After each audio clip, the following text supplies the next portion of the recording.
আরেকবার দেখছেন editor speak. ময়মনসিংহে বাস চাপায় মারা গেছে ৬ টেম্পো যাত্রী। ব্রাহ্মণবাড়িয়ায় মাইক্রোবাস খাদে পড়ে মারা গেছে মা ও ২ শিশু। গাইবান্ধায় বাস মাইক্রোবাস সংঘর্ষ এবং পটুয়াখালীতে বাস চাপায় মারা গেছে আরও একজন করে।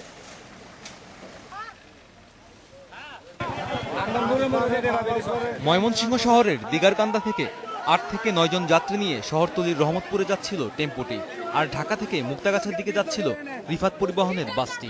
বাগেরকান্দা এলাকায় পেছন দিক থেকে সজোরে ধাক্কা দিলে দুমড়ে মুচড়ে যায় টেম্পোটি। সেখানেই মারা যান ৪ জন। এই ঘটনায় সড়ক অবরোধ করে বিক্ষোভ করে এলাকাবাসী। গুরুতর আহত ২ জনকে ময়মনসিংহ মেডিকেল কলেজ হাসপাতালে ভর্তি করা হলে কিছুক্ষণের মধ্যে মারা যান আরও ২ জন।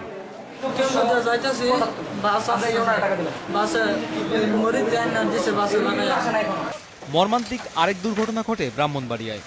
ঈদ করতে স্ত্রী সন্তানকে নিয়ে ঢাকা থেকে মাইক্রোবাসে করে ব্রাহ্মণবাড়িয়ার নবীনগরের টিয়ারা গ্রামে যাচ্ছিলেন হানিফ মিয়া। আর মিনিট ৪০ পরেই পৌঁছে যাওয়ার কথা ছিল তার, কিন্তু আর হয়নি তা। ভোরে ব্রাহ্মণবাড়িয়ার উজানিয়া সেতু এলাকায় খালে পড়ে যায় গাড়িটি।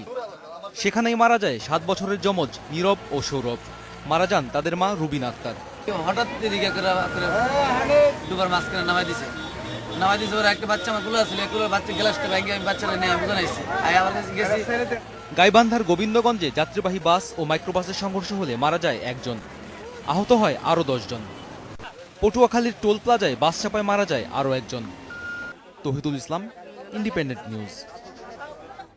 ঈদের ছুটিতে বেড়ে যায় সড়ক দুর্ঘটনা। এক পরিসংখ্যানে দেখা গেছে ঈদের আগের ৩ দিনের চেয়ে পরের ৩ দিন দুর্ঘটনা বেশি ঘটে।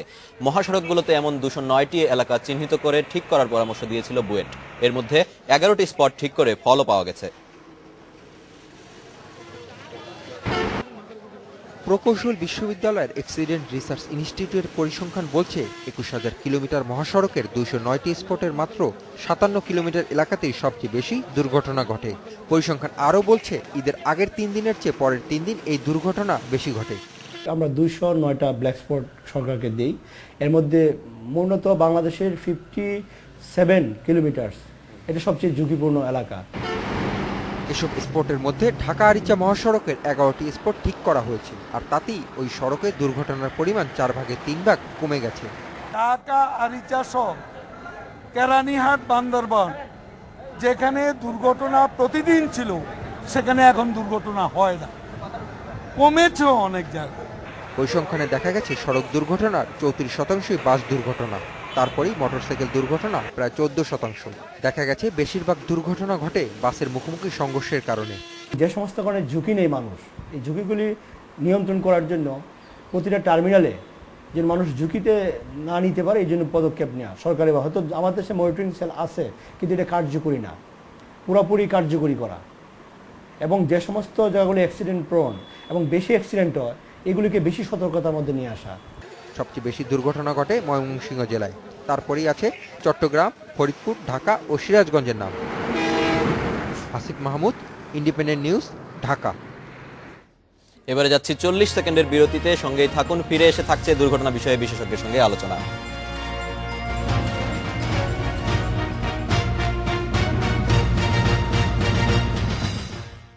চায়ের সাথে যেমন টোস্ট চাই চাই, তেমন বাংলা ঘরে ঘরে বন্ধু চাই, যে ভোর ৫টায় এসে ঘুম ভাঙাবে, রাত ৩টায় এসে জান বাঁচাবে, গায়ের চাদর নিয়েও টানাটানি করবে, আবার পকেট মানি থেকেও ভাগ মারবে। কেউ স্বভাবে গেস্ট, কেউ বা হোস্ট হতে চায়। এখন বাংলাদেশে প্রতি ঘরে বন্ধু চাই। হাই বাড়ি বাই বাড়ি, গানের বাড়ি, জানের বাড়ি, এভরি বাড়ি, সবাই বাড়ি, নাম গুনতে গুনতে মাথা নষ্ট হয়ে যায়। এখন বাংলার ঘরে ঘরে বন্ধু চাই। সব বন্ধুকেই চাই, তাই সবার সাথে দিন রাত কথা হবে ১ পয়সায়।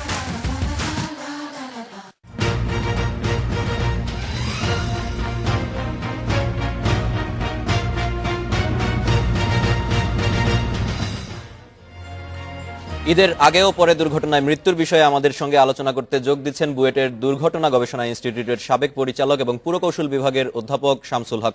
জনাব শামসুল হক, স্বাগত আপনাকে।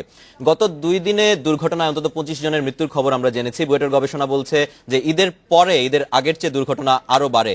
এর কারণ কি ফাঁকা সড়কে দ্রুত গাড়ি চালানো নাকি অন্য কিছু? আপনি কি বলবেন? ধন্যবাদ আপনাকে। আসলে দুর্ঘটনা ঘটার কারণগুলি হলো গিয়ে গাড়ির সংখ্যা মহাসড়কে বেড়ে যাওয়া। আমরা জানি ঈদের সময় প্রায় 2 থেকে 2.5 গুণ গাড়ি মহাসড়কে চলাচল করে। এখন আমরা ইদানিং যে জিনিসটা দেখতে পাচ্ছি যে ছোট ছোট গাড়ির সংখ্যা বেড়ে যাচ্ছে মহাসড়কে, এবং এই ছোট ছোট গাড়ি একটু সুযোগ সন্ধানী, তারা একটু চান্স পেলেই ওভারটেক করার চেষ্টা করে রং সাইডে গিয়ে, এবং দ্রুত যাওয়ার একটা প্রবণতা তাদের মধ্যে লক্ষ্য করা যায়। এবং সেই ক্ষেত্রেই আমরা দেখি এই বিশৃঙ্খল পরিস্থিতি সৃষ্টি করার ফলে এই বড় বাস অথবা ট্রাকের সাথে তাদের এই সংঘর্ষের জন্য এই দুর্ঘটনার মাত্রাটা বাড়ছে। পাশাপাশি ঈদের সময় যেহেতু প্রতিটা গাড়িতেই যাত্রীর সংখ্যা বেশি থাকে, সেই জন্য ফ্যাটালিটিটা বেড়ে যায়। তো আমি বলবো, একে তো আমাদের মহাসড়কগুলিতে দুর্ঘটনা প্রবণ স্থান আছে, পাশাপাশি এই যে গাড়ির মিশ্রণের মধ্যে ছোট ছোট গাড়ির সংখ্যাটা বেড়ে যাচ্ছে, যেটা খুবই ঝুঁকিপূর্ণ। আমি বলবো এই মহাসড়কগুলিতে ঈদের সময় এই বিশেষ করে মাইক্রোবাস এবং ছোট ছোট সিএনজি চালিত অন্যান্য গাড়িগুলি, যেগুলি শহরের গাড়ি, এই শহরের মধ্যে হালকা স্পিডে চলাচল করে, এরাই যখন মহাসড়কে বাণিজ্যিক দৃষ্টিকোণ থেকে এক্সপোজড হয়, তখনই কিন্তু এই দুর্ঘটনাটা ঘটে। কারণ চালক কিন্তু শহর এলাকাতে চালিয়ে তার যে মেন্টালিটিটা তৈরি হয়, সেইটা কিন্তু কখনোই কিন্তু হাইওয়েতে চালার জন্য সম্পূরক না। তো সেই ক্ষেত্রে আমি বলবো ছোট ছোট গাড়ির সংখ্যা এবং বিশেষ করে ঈদের সময় মাইক্রোবাসগুলি বেড়ে যাওয়া, এবং সেই মাইক্রোবাসগুলি অনেক সময় দেখা যায় চালকের স্বল্পতা কম থাকার জন্য অনেক হেল্পারও কিন্তু এই গাড়িগুলি চালায়। এই ক্ষেত্রে আমাদের কিছুটা নিয়ন্ত্রণ করা দরকার, এবং ছোট গাড়িগুলি যেন বিশৃঙ্খলা সৃষ্টি করতে না পারে, ওভারটেক করতে না পারে, সেদিকে যদি নজর রাখা যায়।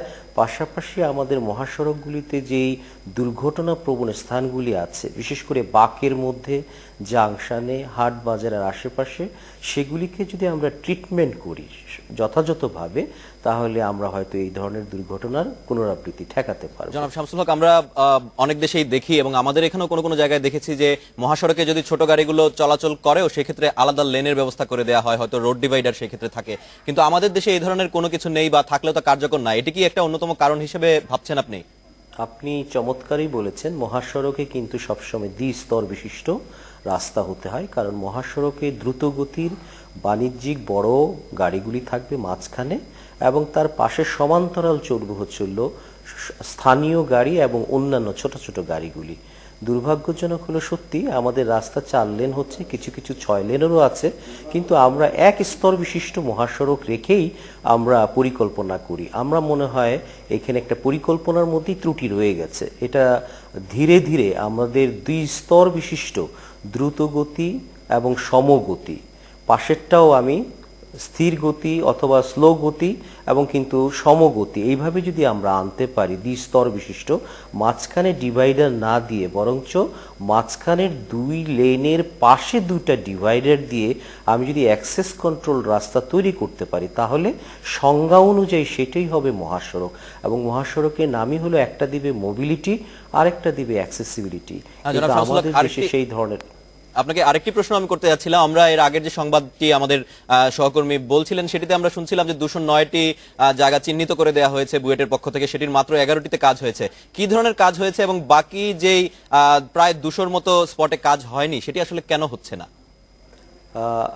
আমরা বলবো যে আমরা প্রায় 2007-8 সালেই এই দুর্ঘটনা প্রবণ স্থানগুলি চিহ্নিত করে আমরা সরকারের কাছে সুপারিশ পাঠাই।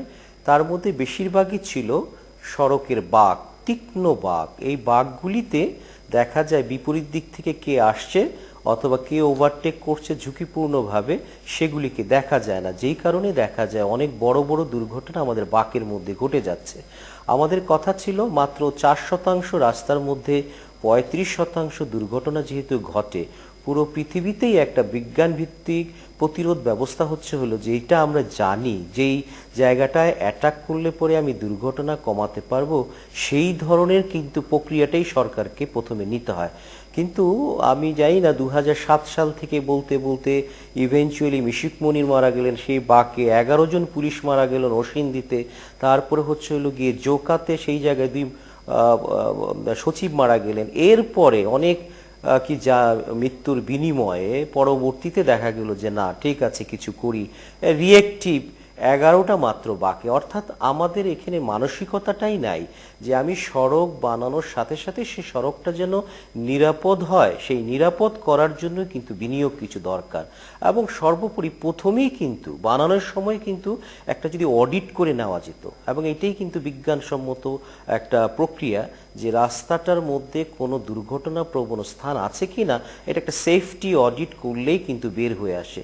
প্রি সেফটি অডিট করে আমি যদি কাউন্টার মেজার আগে নিয়ে দেই তাহলে কিন্তু এই ধরনের অহেতুক আমাদের দুর্ঘটনা ঘটে না। এটা আমাদের জন্য খুবই দুর্ভাগ্যজনক। আমরা গবেষণা করে বের করে দেই, তারপরেও মৃত্যু ঘটে, তারপরেও আমরা কেন জানি সজাগ হই না।